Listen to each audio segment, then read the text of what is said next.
Durante mucho tiempo, debido a la expansión de la escena, se buscó la manera de tener un método de votación justo, universal y eficiente. Y justamente un día nació la primera liga competitiva en España. En aquellos tiempos era algo nuevo, incluso sorprendentemente funcional. Cumplía con los requisitos del formato perfecto. Sin embargo, con el tiempo, los competidores se veían cada vez más acorralados entre una censura que limitaba su creatividad y una deportivización extrema que dejó fuera del juego a varios. Hoy hablaremos de todo esto y más solo para poder entender, ¿realmente valió la pena?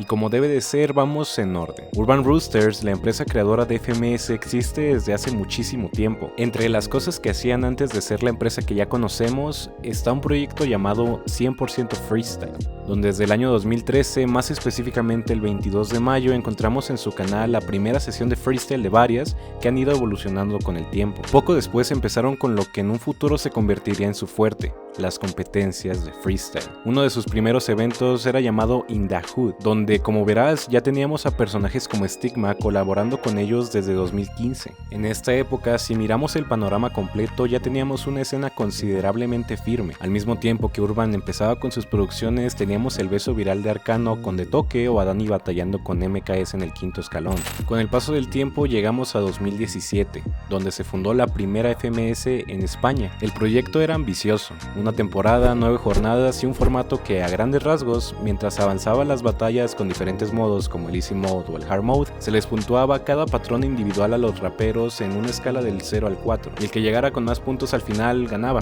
Sencillo. Había situaciones especiales como los minutos a sangre, donde si los competidores contestaban a lo que dijo el rival, se sumaba un punto a cada patrón. También había puntos extras por flow, por puesta en escena y por skills. Al principio varios de los competidores venían de ligas más libres, por llamarlo de alguna manera, como Red Bull, donde siempre se ha manejado un estilo verdaderamente personal y los raperos hacen cosas impresionantes. Por ende, cuando llegó FMS desde 2017 hasta aproximadamente 2019, todo se veía perfecto. Sin embargo, poco a poco empezaron a presentarse diferentes problemas, pero uno de los más grandes fue la pandemia.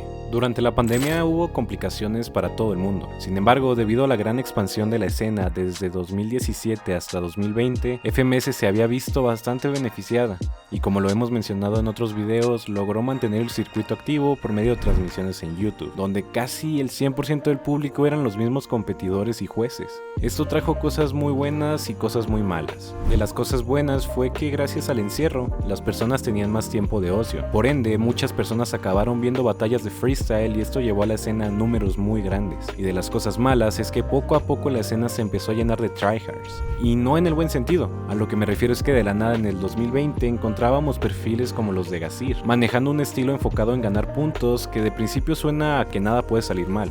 Y claro, ese no era el problema principal. El verdadero problema es que con tal de hacer un minuto perfecto lleno de respuestas, muchos de los raperos dejaban de lado eso que le daba la llamada magia, que a grandes rasgos es esa chispa de atrevimiento cuando hablamos de técnicas, flow y todo lo que llena al espectador de emociones que le dan el toque especial al freestyle. Por la falta de público también se añade el hecho de que se fue convirtiendo en un espacio diseñado para impresionar jueces y raperos, no tanto al espectador, haciendo estructuras perfectas pero poco llamativas o dobles sentidos. En muchas ocasiones era tanto el abuso de estas técnicas que directamente el espectador promedio dejó de interesarse por el juego. Y a todo esto súmale que había una censura.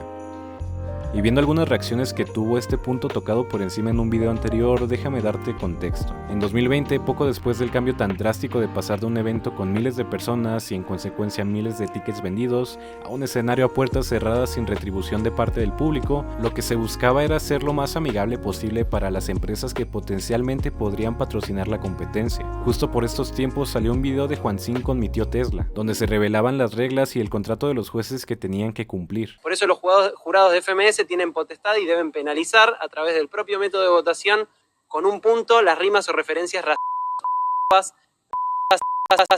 el racismo, la violación, el genocidio u otros temas sensibles como pueden ser el fomentar los malos hábitos desde un punto de vista ético, moral y de la salud. Entre esas reglas encontrábamos que los jurados debían penalizar las rimas que tuvieran que ver con temas delicados. En su momento muchos argumentaban que realmente no debería de ser un problema debido a que la defensa de FMS fue decir que estas reglas ya existían desde antes que se hicieran públicas, cosa que a mi parecer no hace menos grave el problema porque se le puede buscar varias explicaciones, pero al final lo seguro es que era una censura indefendible. Entonces, alrededor del año 2022 y 2023 las vistas empezaron a bajar, y creo que en un escenario diferente todo esto que FMS se había implementado no debería de ser un impedimento para que la escena siguiera creciendo. Sin embargo, siendo la única competencia activa de manera regular de este tamaño, los espectadores tenían realmente pocas opciones. Mientras pasaba todo esto, FMS empezó a darse cuenta de la deficiencia en su alcance y empezó a mover sus cartas. Por ejemplo, creando la sección llamada FMS Legends, donde encontrábamos batallas de exhibición como la legendaria Papo vs Gacha más reciente, o también por ejemplo este evento del Regénesis, en que para resumirlo podríamos decir que hacían grupos en cada liga para batallar entre ellos y eventualmente había una jornada de grupos internacionales llamada Global Match. Sin embargo, desde hace no mucho tiempo para acá, después de ver que los cambios tan drásticos que habían hecho no terminaban de dar resultados, sacaron las armas pesadas. Empezaron a considerar diferentes puntos para, por ejemplo, el ascenso y la permanencia en la liga. Ahora ya no se basa en cuántos puntos tienes, sino cuánta gente te apoya. Y bueno, esto representó un problema por algunos despidos que de cierta manera se les puede llamar injustificados a ciertos competidores. Problema el cual seguimos viendo hoy en día, pero no nos vamos a meter tanto en ese tema para este video. Regresando a los cambios, aparte de estos nuevos parámetros de ascenso, también modificaron el formato, donde en vez de ver quién junta más puntos patrón a patrón, ahora se evalúa cada intervención completa. Esto beneficia a los competidores retirando la presión del cuánto vale la rima que sueltan, siendo más libres de hacer cosas nuevas o, como muchos mamadores le llaman, saltar al vacío, pero de una manera realmente estilizada. Entre las cosas nuevas también encontramos a los extra players, dándonos en tiempos más recientes competidores que usualmente no veríamos, como a Navas o a Bennett. Es una puerta abierta que deja Urban Roosters para los regresos de competidores que no tienen el tiempo de hacer una temporada completa.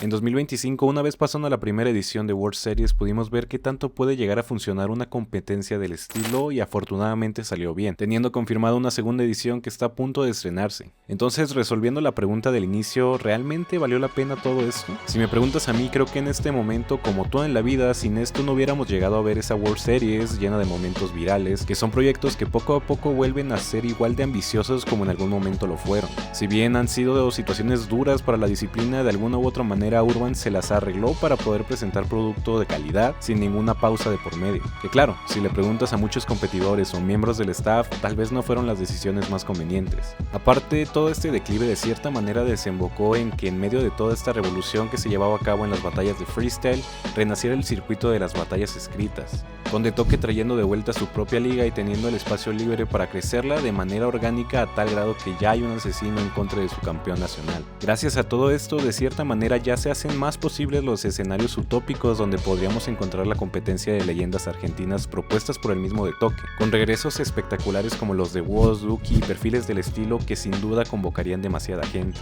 Al final todo esto nos deja como un aprendizaje que realmente un arte es sumamente difícil de cuantificar y que mucho de algo siempre se vuelve contraproducente. Empezamos a ver a la gente valorando más el show, el factor humano que se había perdido. Los mismos competidores ahora son más libres con el nuevo formato. Se dejó de lado un poco la obsesión por la métrica perfecta y se volvió a lo básico, la conexión con el público.